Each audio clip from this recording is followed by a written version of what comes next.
ಕೋಲಾರಮ್ಮ ದೇವಸ್ಥಾನದಲ್ಲಿ ಈಡುಗಾಯಿ ಸೇವೆ ನೆರವೇರಿಸಿದ ಕನ್ನಡಪರ ಸಂಘಟನೆಯ ಮುಖಂಡರು.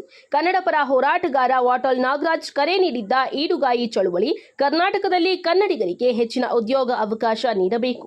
ಕರ್ನಾಟಕದಲ್ಲಿ ಪರಭಾಷಿಗರ ಹಾವಳಿ ಕಡಿಮೆಯಾಗಬೇಕು. ಕರ್ನಾಟಕದ ಸಮಗ್ರ ಅಭಿವೃದ್ಧಿಯಾಗುವ ನಿಟ್ಟಿನಲ್ಲಿ ಸರ್ಕಾರಗಳು ಶ್ರಮಿಸಬೇಕು. ವಿವಿಧ ಬೇಡಿಕೆಗಳಿಗೆ ಆಗ್ರಹಿಸಿ ವಾಟಾಳ್ ನಾಗರಾಜ್ ಕರೆ ನೀಡಿದ್ದ ಈಡುಗಾಯಿ ಚಳುವಳಿ ಇದಾಗಿದೆ. ಕನ್ನಡಪರ ಸಂಘಟನೆಗಳ ಒಕ್ಕೂಟಕ್ಕೆ ವಾಟಾಳ್ ನಾಗರಾಜ್ ಅವರಿಗೆ ಜಯವಾಗಲಿ, ಜಯವಾಗಲಿ.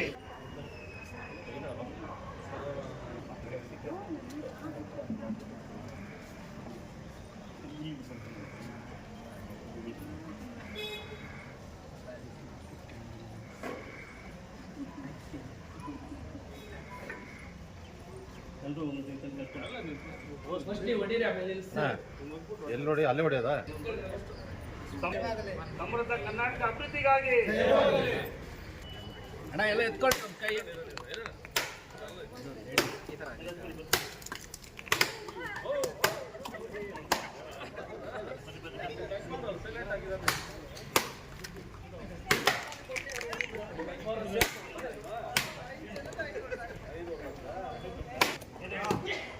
ಎಲ್ಲ ಇಟ್ಕೊಂಡ್ರಿ ಕೈಯಲ್ಲಿ ಹೇಳ್ತೀನಿ.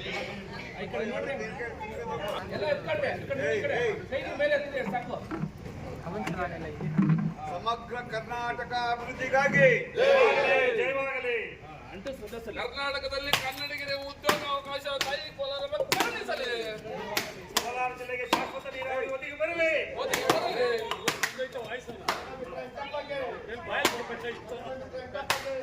ರಾಜ್ಯಾದ್ಯಂತ ವಾಟಾಳ್ ನಾಗರಾಜ್ ಅವರ ನೇತೃತ್ವದಲ್ಲಿ ಈಡುಗಾಯಿ ಚಳುವಳಿಯನ್ನು ಹಮ್ಮಿಕೊಂಡಿದ್ದರು. ಅದರಂತೆ ಕೋಲಾರದಲ್ಲಿ ನಾವು ಇವತ್ತು ಈಡುಗಾಯಿ ಕೋಲಾರಮ್ಮ ನಗರ ದೇವಸ್ಥಾನದಲ್ಲಿ ಹೊಡೆಯುವಂಥ ಕಾರ್ಯಕ್ರಮ ಹಮ್ಮಿಕೊಂಡಿದ್ವಿ. ಏನು ವಿಚಾರ ಅಂತಂದರೆ, ಸಮಗ್ರ ಕರ್ನಾಟಕ ಅಭಿವೃದ್ಧಿ ಆಗಬೇಕು, ಕನ್ನಡಿಗರಿಗೆ ಉದ್ಯೋಗ ಸಿಗಬೇಕು, ಪರಭಾಷಿಗರ ಹಾವಳಿ ತಡೆ ಆಗಬೇಕು, ಜೊತೆಗೆ ನಮ್ಮ ಕೋಲಾರ ಚಿಕ್ಕಬಳ್ಳಾಪುರ ಜಿಲ್ಲೆಗಳಿಗೆ ಶಾಶ್ವತ ನೀರಾವರಿ ಬರಬೇಕು ಅಂತೇಳಿ ಈ ಸಂದರ್ಭದಲ್ಲಿ ತಾಯಿ ಕೋಲಾರಮ್ಮನಲ್ಲಿ ಬೇಡಿಕೆ ಇಟ್ಟಿದ್ವಿ. ಅದೇ ರೀತಿಯಾಗಿ ಕೇಂದ್ರ ಸರ್ಕಾರ ಆಗ್ಬೋದು, ರಾಜ್ಯ ಸರ್ಕಾರಕ್ಕೆ ಒಂದು ಒಳ್ಳೆಯ ಬುದ್ಧಿ ಕೊಟ್ಟು ಅಭಿವೃದ್ಧಿಯಾಗಿ ಕೆಲಸ ಮಾಡಿ ಅಂತ ತಾಯಿ ಕೋಲಾರಮ್ಮನಲ್ಲಿ ಬೇಡಿಕೆ ಇಟ್ಟಿದ್ದೀವಿ. ಜೊತೆಗೆ ನಮ್ಮ ಜಿಲ್ಲೆಯ ಎಲ್ಲ ಜನಪ್ರತಿನಿಧಿಗಳು, ಶಾಸಕರಾಗ್ಬೋದು, ಎಂಪಿಗಳಾಗ್ಬೋದು, ಎಲ್ಲರೂ ಸಹ ಸೇರಿ ಈ ಒಂದು ಜಿಲ್ಲೆಯ ಅಭಿವೃದ್ಧಿಗೆ ಸದಾಯತೆ ಶ್ರಮಿಸಲಿ, ಅವರು ಕಿತ್ತಾಡೋದನ್ನು ಬಿಡಬೇಕು ಅಂತ ಈ ಸಂದರ್ಭ ತಾಯಿ ಕೋಲಾರದಲ್ಲಿ ನಾವು ಮನವಿ ಮಾಡಿದ್ದೀವಿ. ಎಲ್ಲರಿಗೂ ಒಳ್ಳೆಯದಾಗಲಿ ಈ ಸಂದರ್ಭದಲ್ಲಿ ನಾವು ಹೇಳಿರುವಂಥ ಕೆಲಸವನ್ನು ಮಾಡಿದ್ದೀವಿ.